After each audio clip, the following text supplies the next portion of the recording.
একটা সময় MacBook প্রোতে touch বার থাকতো, বাট অ্যাপল ওটা 2020 পরে সরায় দিছে। But why? এই টাচ বার যেটা আছে এটা হয়ে যাচ্ছে ফাংশন কিগুলারে সরায় দেওয়া হয়েছিল, আর এই ফাংশন কিগুলা সরানোর ফলে ইউজাররা কাজ করার টাইমে অনেক প্যারা খাইতো। যে কাজটা আপনি একটা ফাংশন কিতে ক্লিক করলে হয়ে যেত, ওইটার জন্য আপনার এক দুইটা স্টেপ বেশি করা লাগতো।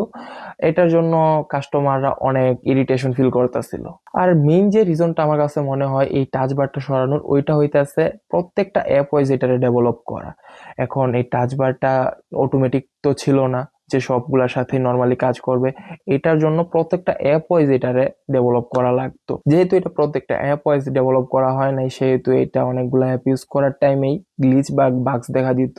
সো যারা কিনছে তারা একে ডিসঅ্যাপয়েন্টেড ছিল, আর যারা কিনে নাই তারাও এটা কেনার কথা চিন্তা করে নাই, কজ কে এই ঝামেলা কিনতে যাবে টাকা দিয়ে। সো অ্যাপল এই টাইমে এত কাস্টমারও ছিল না যে এটা ডেভেলপ করে ঠিক করবে। তো অ্যাপল ভালো মনে করছে যে টাকা সময় সবকিছু বাঁচায় এটার এই সরাইয়া দেই, আগের মতোই রাখি।